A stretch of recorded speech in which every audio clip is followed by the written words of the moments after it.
अस्सलाम वालेकुम दोस्तों, क्या आप इमेजिन कर सकते हो एक ऐसी चीज़ जिसकी कीमत आज से 10 साल पहले ज़ीरो थी और आज उसकी कीमत 1 करोड़ पाकिस्तानी रुपये टच करने को हो रही है।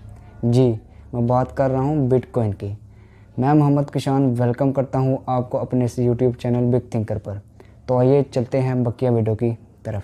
दोस्तों, बिटकॉइन या क्रिप्टो करेंसी के मुतालिक वीडियोज़ बनाना कोई आसान काम नहीं, क्योंकि 30,000 साल के पैसे की कहानी को चंद मिनटों में बयान करना बहुत कठिन साबित होता है।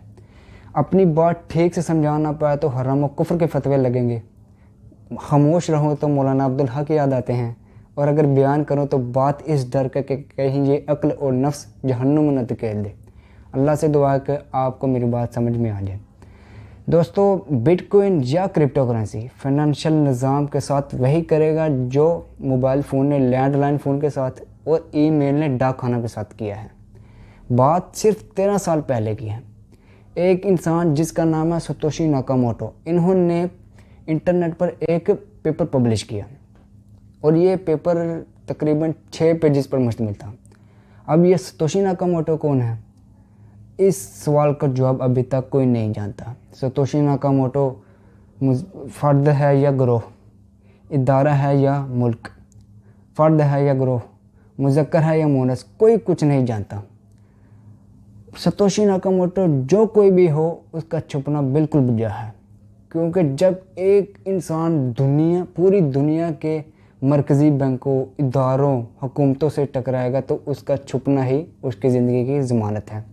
दोस्तों, सतोशी नाकामोटो का ये 6 पेजेस पर मुश्तमिल पेपर दुनिया की मुआशी इंडस्ट्री में एक ज़लज़ले की हैसियत रखता है।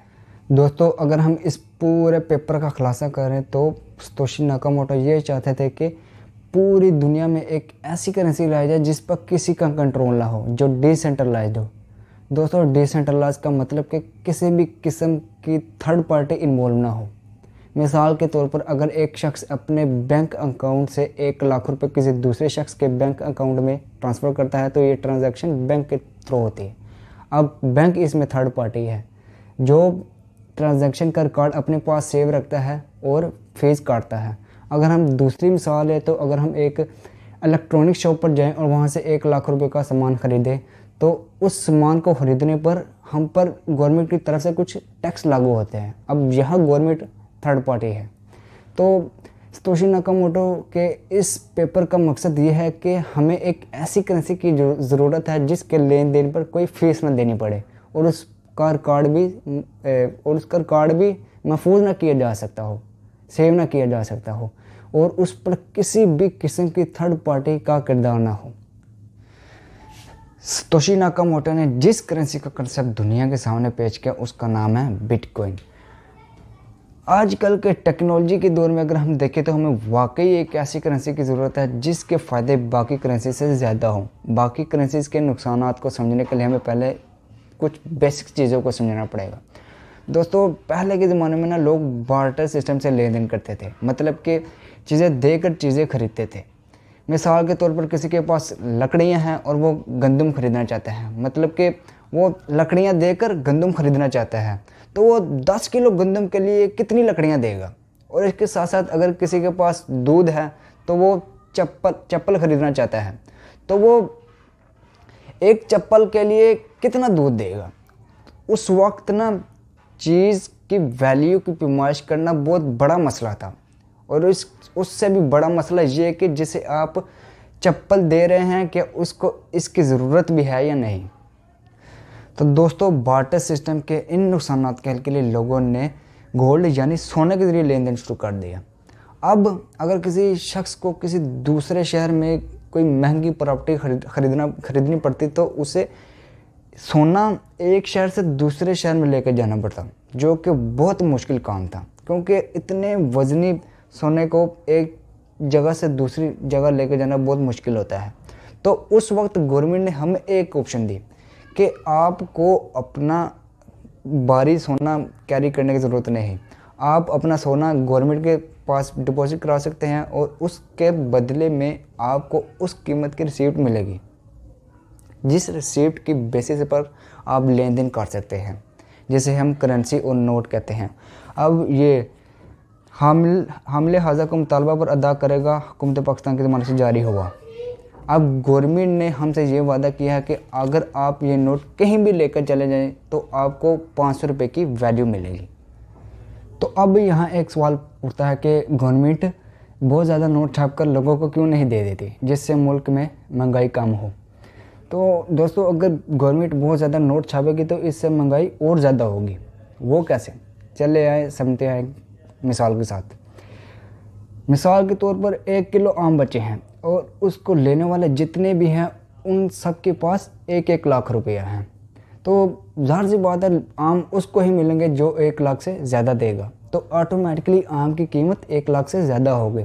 तो उसको अगर गवर्नमेंट बहुत ज़्यादा नोट छाप कर बांट भी दे तो इससे प्रॉब्लम सॉल्व नहीं होंगी, बल्कि प्राइस बढ़ेंगी। नोट छापने के लिए ज़रूरी है कि गवर्नमेंट उतनी ही मालियत के गोल्ड अपने पास रिज़र्व रखे। अगर गवर्नमेंट ऐसा नहीं करती तो मुल्क में महंगाई बढ़ जाती है, जिसे हम इन्फ्लेशन कहते हैं।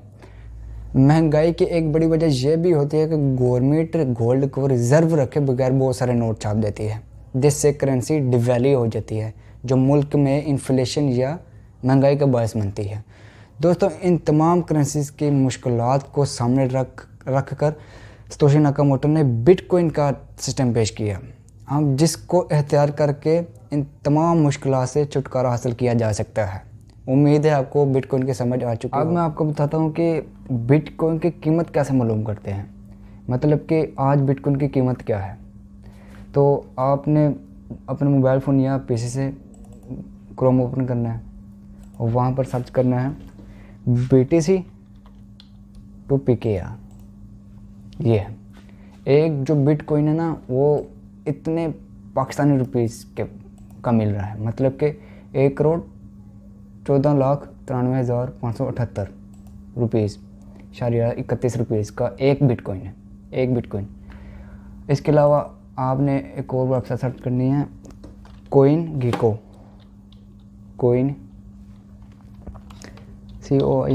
CoinGecko। ये वेबसाइट ओपन करनी है, ये वेबसाइट। अब ये जो वेबसाइट है ना, ये आपको हर चीज़ बताएगी क्रिप्टो करेंसी के मुतालिक। मतलब कि ये इधर आ जाए, कोइंस कितने हैं, क्रिप्टो करेंसी के कोइंस कितने हैं, मतलब कि बिटकॉइन, इथेरियम, ये हैं 9881 कोइंस हैं। एक्सचेंजेस कितनी हैं, 508, मतलब कि बिनांस, इसके अलावा जो एक्सचेंजेस हैं वो हैं 508 मुकम्मल टोटल हैं।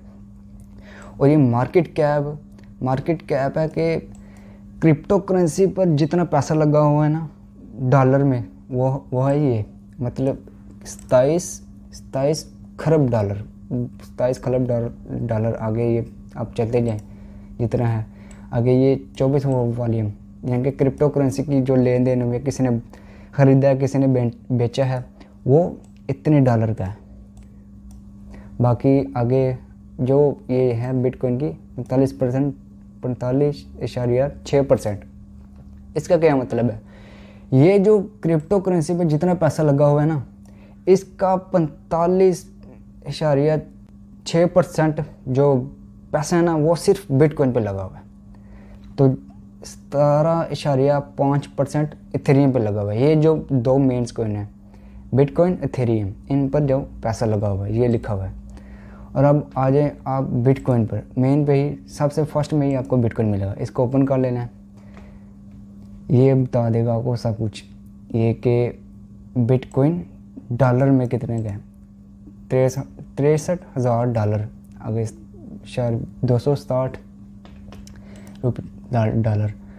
अब मार्केट कैप कितना, बिटकॉइन का मार्केट कैप कितना है, यानी कि इस पर कितना पैसा लगा हुआ है, वो है ये। और जो एक दिन में इसकी जो ट्रेडिंग हुई है, किसी ने ख़रीदा है और किसी ने बेचा है, वो है ये इतने का। अब ये वैसे ही है। अब ये इम्पोर्टेंट है, इस पर आ जाए, यानी कि टोटल सप्लाई कितनी होगी बिटकॉइन की। बिटकॉइन की टोटल सप्लाई है 2,10,00,000, मतलब कि 21 मिलियन बनेंगे, उसके बाद बनना बंद।